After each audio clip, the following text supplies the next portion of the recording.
let's talk a bit more in depth about inference questions. We've talked about this a lot in the previous questions, but I just want to focus on it a little bit. The keywords you will see in questions that have to do with inference are, of course, the word infer, but also the words imply, suggest, or assumption. So in all of these questions, you're going to have to read between the lines a little bit.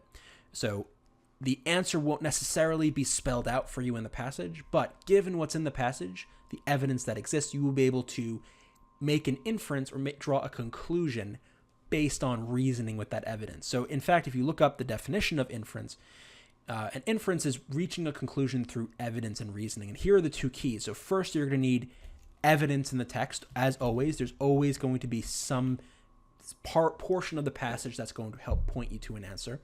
But then sometimes you're going to have to do a little bit of reasoning on top of that, a little bit of reading between the lines. We'll talk about that in a second.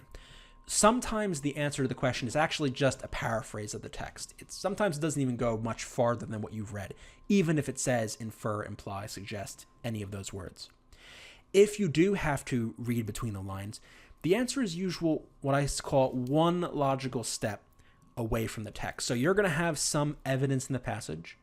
Your inference is going to be one, imagine, kind of keep in your mind's eye, one step beyond that evidence, or I guess one step up, where that evidence underlies that conclusion, but really you're not doing any kind of wild, crazy assumptions about what the author's really saying. It's still based very clearly on the text.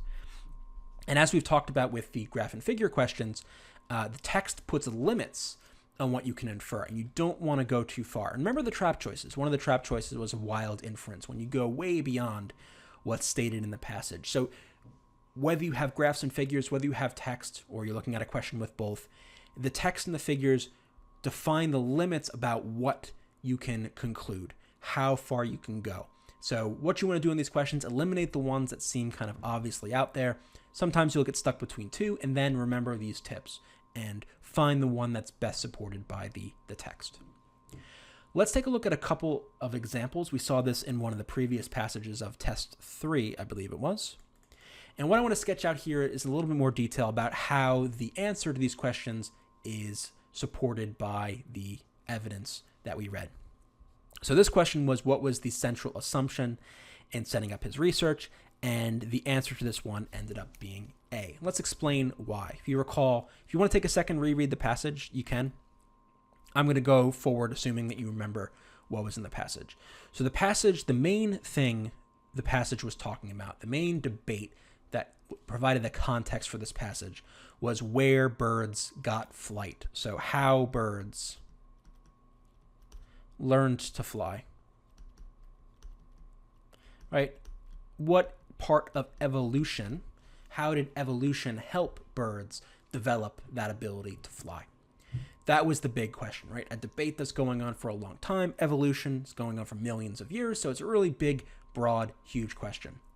So when Ken Dial set up his research, he set it up not really to, answer this question as if you could answer it in one experiment, but to provide more evidence for the argument one way or the other. If you recall in the passage says that his students challenged him to come up with new data on the debate.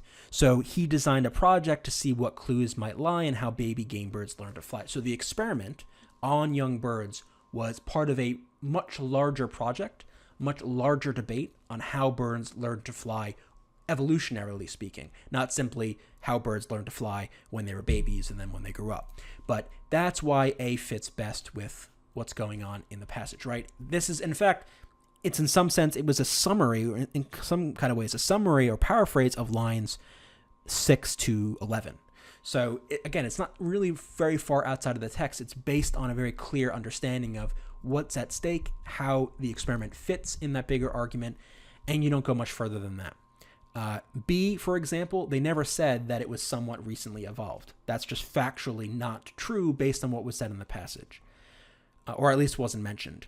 Young birds in a controlled research setting are less likely than birds in the wild to require perches when at rest. Again, they talked a little bit about the birds on perches and stuff, but it said nothing about whether the research setting would affect whether the birds wanted the perches. Ground-dwelling and tree-climbing predecessors to birds evolved in parallel. I mean, maybe that's true, but there's nothing in the passage that suggests that that's an assumption that underlined his research. The whole question was it the ground dwelling or the tree dwelling ancestors that led to flight, or both, or maybe neither, right? That was the question. It wasn't assuming that they evolved in parallel. In any event, that's why we go with A. How about the next question? What can be reasonably inferred about gliding animals from the passage?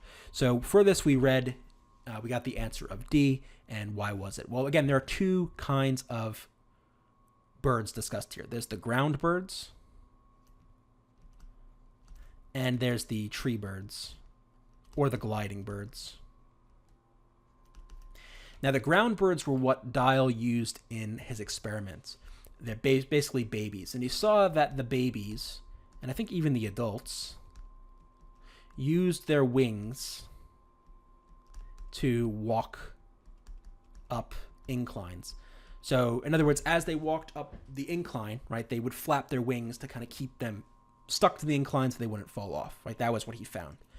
Right? This was all discussion of game birds. And then so he thought, maybe this is an explanation of where flight came from, because they would flap their wings, and in the flapping of their wings, they would eventually be able to take that rudimentary behavior and expand it out into flying. Right? That would be the argument. But nothing in the passage said anything about gliding birds doing this. Right? He didn't experiment on gliding birds. He was experimenting with the ground birds. That the ground birds are the ones that do the hopping. These are the hoppers who he's experimenting on. So just from that, we can infer that, okay, this flapping stroke thing doesn't apply to the tree birds, because this is a ground bird experiment. It's not about the tree birds at all. But we can see there's further evidence for this in the passage. It was the line 70. So I'll read it out. With one fell swoop, the Dials came up with a viable origin for the flapping flight stroke of birds. Something gliding animals don't do, and thus a shortcoming of the tree down theory. So there you go. The tree birds do not flap. So if they do not flap, it's relatively straightforward to infer that they're not going to do the flapping stroke, right? Because why would they do the flapping stroke if they're not flappy-winged birds, right? They don't do that motion. They glide. So from what we saw in the passage, from the setup of the two different kinds of birds, we can infer D. I think this one's a bit harder than 23, where 23 is more or less just a paraphrase of the passage. 29, you had to do a bit more understanding of these two categories, how they differed, and how the experiment ultimately supported one side over the other. A is completely opposite of D, right? It's saying that the gliding birds also do the hopping and do the flapping thing, but the whole point is the ground birds do that.